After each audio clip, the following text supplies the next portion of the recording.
আসসালামু আলাইকুম। গুইলিন চায়নার অ্যাকচুয়াল সৌন্দর্য আমি এই ভিডিওর মাধ্যমে আপনাদের কাছে তুলে ধরবো, আপনাদের কাছে উপস্থাপন করব আমি একটা প্রকৃতির যে অপরূপ দৃশ্য, সেই দৃশ্যটা জাস্ট খেয়াল করেন। এখানে অনেকগুলো ব্যাম্বো বোট রাখা আছে এবং এই পাশটা দেখেন পাহাড়ের আকৃতিগুলো অনেক ইউনিক শেপের এবং ৯৫% এগুলো হচ্ছে পাথর দিয়ে বানানো। মহান আল্লাহ তাআলার সৃষ্টি, আসলে বানানো না, আল্লাহ তাআলাই বানিয়েছেন। গেছিলাম তো আমি পরে।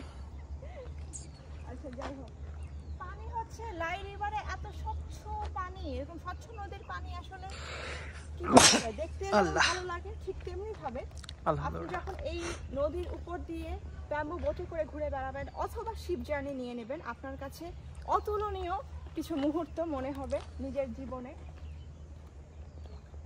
মেমোরি হয়ে থেকে যাবে, আমাদের যেরকম হয় আর কি। চায়নাতে এসে এই ন্যাচারাল বিউটি দেখার শখ ছিল, ইচ্ছে ছিল। মহান আল্লাহ তাআলার অশেষ রহমতে আলহামদুলিল্লাহ ইচ্ছে পূরণ হয়ে গিয়েছে। শখও একদম মানে 10-এ 10, 100-তে 500। আমি যদি রেটিং করতে চাই গুইলিনকে, আমার বলতে হবে যে আসলেই ওয়ান অফ দ্য বেস্ট চায়নার ভিতরে। মাত্র আমরা গুইলিন দিয়ে স্টার্ট করেছি, আমরা কিন্তু অন্য কোথাও যাইনি। সেই ম্যানিলা থেকে গুইলিন ফ্লাই করেই চলে আসলাম এবং দেখে ফেলছি এই আল্লাহ তাআলার অপূর্ব সৃষ্টিকে। কি অপূর্ব মুহূর্ত, আসলে ভাষায় প্রকাশ করা খুব কঠিন।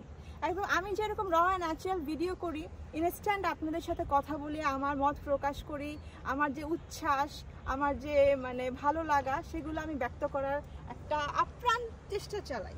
এখানে কিন্তু অনেক স্লিপারি, তো তুমি দেখো শ্যাওলা পড়ে আছে। ওই জায়গাটাতে যাবো নাকি? আমি যেতে পারি কি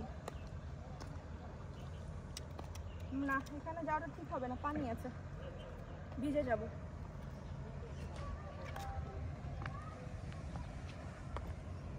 নিচে নিচে অনেক পাথর আছে, দেখাই যাচ্ছে পাথরগুলো।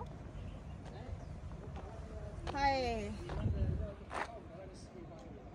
এত সৌন্দর্য! চায়না বিশাল একটা দেশ, এত বড় এবং পরতে পরতে সৌন্দর্য। ওদের ল্যাকিংসটা একটা জায়গাতেই, ওদের ভাষাগত যে ব্যারিয়ার, ওরা ইংলিশ পারে না, বোঝে না। দ্যাটস ওয়াই আমরা ট্যুরিস্ট যারা আছি তারা তো ইন্টারন্যাশনাল ল্যাঙ্গুয়েজ ইংলিশে আমরা সবার সাথে কমিউনিকেট করার চেষ্টা করি, কিন্তু ওরা সেটাও বোঝে না। দ্যাটস ওয়াই দেখা যায় যে এমনিতে ওরা খুব ফ্রেন্ডলি অ্যান্ড হেল্পফুল, বাট দেখা যায় যে চাইলেও না ওরা আমাদেরকে কোনো প্রকার সাপোর্ট দিতে পারে না, বিকজ ওরা তো বুঝতেই পারে না যে আমরা কি বলছি বা কি চাচ্ছি। দ্যাটস ওয়াই আরেকটা প্রবলেম হচ্ছে, এখানে কোনো প্রকার গুগল, হোয়াটসঅ্যাপ, ফেসবুক, মেসেঞ্জার চলে না, ইউজ করা যায় না। ভিপিএনের মাধ্যমে হয়তো পসিবল, এখানে কিন্তু ভিপিএনও ইললিগাল। ওদের উইচ্যাট আছে, তারপরে হচ্ছে আরও কিছু অ্যাপস আছে, নিজস্ব অ্যাপস যেগুলো ওরা ইউজ করে থাকে, কিন্তু আমরা যারা অন্যান্য দেশ থেকে আসি তারা কিন্তু ওই অ্যাপসগুলো চালাই না। দ্যাটস ওয়াই দেখা গিয়েছে আমরা কিন্তু এখন পর্যন্ত আমাদের বাসার কারোর সাথে কন্ট্যাক্ট করতে পারি নাই, একদম আউট অফ নেটওয়ার্ক।